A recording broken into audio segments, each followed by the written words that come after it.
오늘은 지난 시간에 이어서 증여세 과세 특례 두 번째 시간입니다. 오늘은 증여세 과세 특례와 이제 일반 증여와의 차이점에 대해서 좀 알아볼 필요가 있을 것 같습니다. 일반 증여가 더 유리한 경우도 일부 있을 수가 있어요. 일반 증여라는 건 이제 특례를 안 받고 그냥 그렇죠. 넘기는 거. 네, 가업 주식 가액이 소액인 경우에는 일반 증여는 기본적으로 이제 10년이 지나면 합산과세가 되지 않지 않습니까? 그죠? 그렇죠.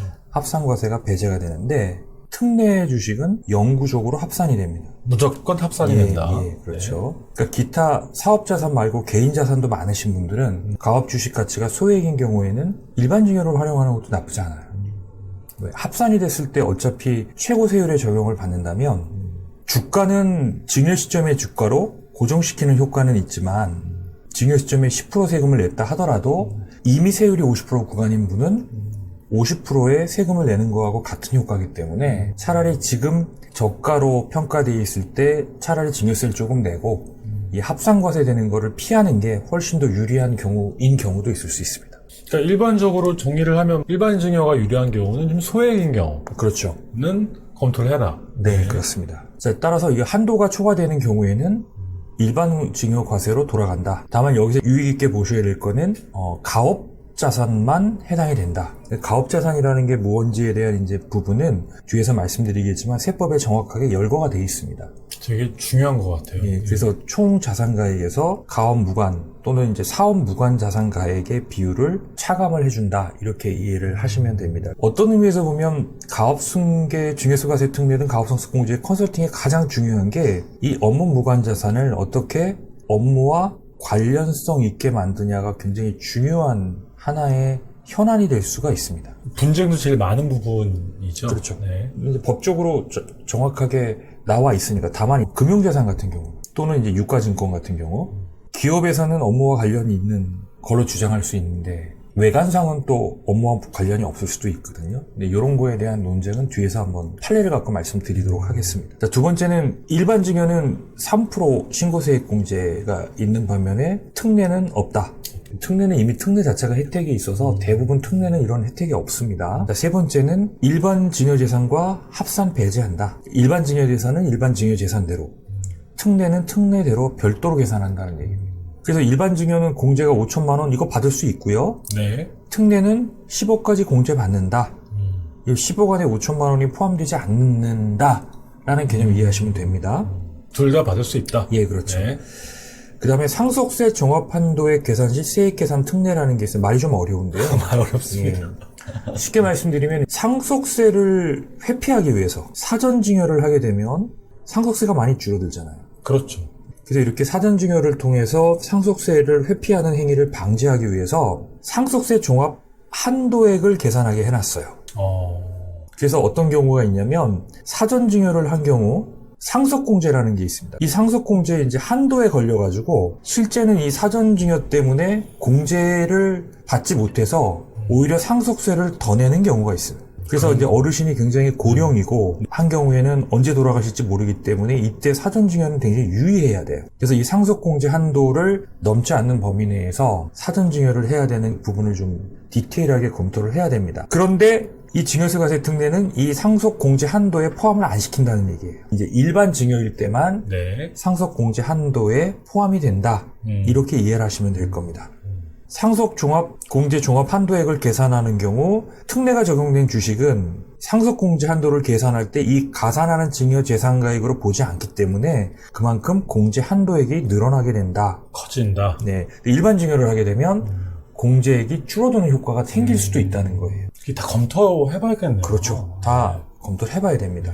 노란 표시를 한 곳에 보시면 가업승계에 대한 증여세액은 상속세 산출세액에서 공제하며 이 경우 공제할 증여세액이 상속세 산출세액보다 많은 경우 그 차액에 상당하는 증여세액은 환급하지 아니함. 네, 맞습니다. 예를 들어서 증여세로 10억을 냈어요. 이제 상속세가 20억이 나왔어요. 합산해서. 네. 근데 이미 이제 10억은 미리 냈잖아요. 네. 기납부세액으로 공제해준다. 근데 예를 들어서 상속세가 20억이 아니라 5억이 나왔습니다. 그럼 나는 더 낸 거잖아요. 안 돌려줄 것 같은데. 예, 이거는 환급하지 않아요. 그래서 제가 이제 지난번 시간에 이게 그 의미구나. 이럴 가능성이 있을 수 있다는 거예요. 예. 예, 그래서 이제 주가에 대한 어느 정도의 이제 컨센서스가 좀 있어야 된다. 그러니까 안 돌려준다를 그냥 어렵네요, 말이. 네. 그래서 저는 개인적으로는 증여세 과세 특례 제도를 좀 활성화시키려면 이거 당연히 좀 환급을 해주는 쪽으로 법이 개정이 되면 어떨까 하는 개인적인 생각이 있습니다. 그러네요. 한도를 늘려주는 것도 중요하지만, 왜냐면 중소기업의 5년이라는 거는 사람의 생명으로 따지면 저는 개인적으로 한 50년하고 맞먹는다고 봐요. 특히 요즘같이 한 치 앞을 내다보기 어려운 경영 환경에서 그 5년이라는 거는 상대적으로 기업 입장에서 긴 기간이니까 그 시점의 상황까지 다 예측해서 이런 고민을 해야 된다라는 게 기업 입장에서는 선뜻 이 제도를 쉽게 결정하기 어렵게 하는 하나의 이게 허들이 아닌가 하는 생각이 좀 들어요. 그럴 수 있을 것 같아요. 너무 급변하니까. 예. 예. 그래서 열심히 했는데 회사가 실적이 안 좋아질 수도 있잖아요. 그래서 주가가 떨어지게 되면 그 기납부한 세금은 돌려주는 게 맞지 않나. 개인적으로는 혜택은 최대한 주되 이거를 이제 악용하는 기업에 있어서는 몇 배의 엄벌을 가하자. 그래서 가압승계가 정말 필요한 기업에게 주는 혜택에 숟가락 하나 얹고 프리라이딩 하려는 기업들에 대해서는 아주 응징 수준의 처벌을 해서 감히 그런 시도를 못하게, 대신에 실제 가압승계가 필요한 기업에게는 제한 없는 혜택을 주자 하는 게 사실 개인적 사견입니다. 맞는 것 같아요. 일반 증여와의 차이점은 여기 요약해 놓은 게 있으니까요. 핵심 내용만 숙지를 하시면 될 것 같아요. 제가 정리를 해서 말씀드리면 일반 증여와 가업 증여 특례에서 증여 공제가 앞에서 말씀드린 바와 같이 일반 증여는 5천, 증여세 과세 특례는 10억, 일반 증여는 세율이 10%에서 50%, 그리고 증여 특례는 10%에서 20%, 그리고 증여세 신고세 공제가 일반 증여는 3% 가능하고 증여세 과세 특례는 없고, 상속재산 가산은 일반 증여는 10년 내 증여받은 경우 이걸로 다 끝날 수 있는 거고요. 증여세 과세 특례는 아까 말씀하신 대로 기한이 없다, 이렇게 정리해 주셨습니다. 영구적이다 이렇게 보시면 되겠습니다. 지금까지 일반 증여와 증여세 과세 특례를 비교 검토해 보았습니다. 이 두 가지 방향을 고민하시는 대표님은 다음을 참고하시면 좋겠습니다. 가업 자산과 개인 자산이 높은 경우는 일반 증여가 대체적으로 유리하며 반대의 경우는 증여세 과세 특례를 활용하시는 것이 좋을 것으로 판단됩니다. 세금 줄일 수 있습니다.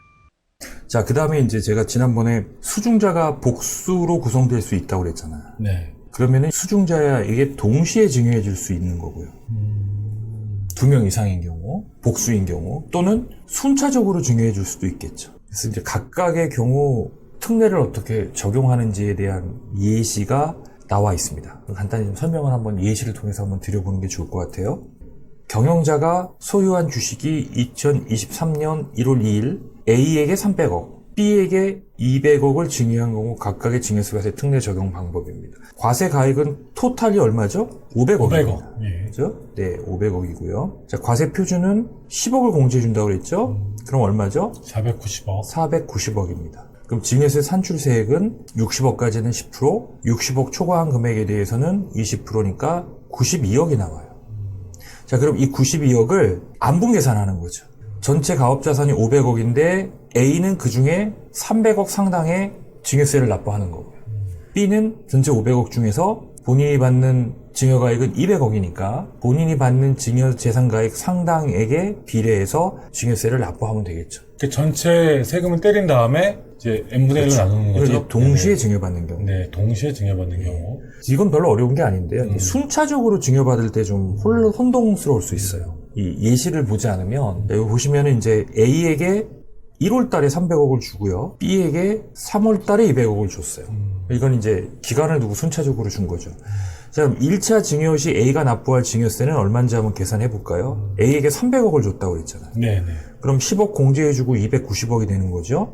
290억에 대한 증여세가 52억 원입니다. 자, 그러면 이제 2차 증여 시 B가 납부해야 될 세금은 얼마인지 이게 이제 제일 중요한 거죠. 자, 증여세 과세가액은 다 합산하는 겁니다. 네. 아까 300억에서 B가 200억을 받았으니까 500억이 되는 거고요. 그럼 마찬가지로 과세 표준은 10억을 공제한 490억이 되는 겁니다. 그렇게 해서 계산된 산출세액이 92억인데 그 중에 아까 A가 얼마를 납부했어요? 52억. 52억을 납부했으니까 네. B는 얼마만 납부하면 돼요? 40. 40억을 납부하면 되는 거죠. 야, 이게 몇 개월 차이 안 났는데 세금이 달라지네요. 달라지죠. A나 B가 납부하는 세금 액수가 달라지는 거죠. 네. 두 번째 케이스로 하면 불만이 있겠네요, B가. 그쵸? 많아지니까. 그러니까 이제 이런 경우라고 볼 수 있겠죠. 예를 네. 들어서 네. 이 세금은 누가 내야 됩니까? 수중자가 내요. 자녀가 내야 되는 예, 거예요. 예. 근데 납세 재원이 A는 확보돼 있고 네. B는 확보돼 있지 않다면 동시에 할 건지 순차적으로 할 건지 그런 결정을 좀 해야 되겠죠. 네. 그 상속세 재원을 수증자가 얼마나 준비하고 있냐에 따라서 동시에 하는 경우가 유리할 수도 있고 순차적으로 하는 경우가 유리할 수도 있겠죠. 재밌습니다. 오늘은 일반 증여와 증여세 과세 특례를 좀 비교해서 설명해 주셨습니다. 저는 재밌게 봤는데요. 그 장단점이 있는 것 같고 그 결론은 일반 증여가 증여세 과세 특례에 비해서 가액이 적을 때 하는 게 아까 좀 유리할 것 같다라는 말씀해 주셨는데 그 부분 참고하시면 좋을 것 같습니다. 자, 오늘 증여세 과세 특례 방송 오늘 감사합니다. 네, 고맙습니다.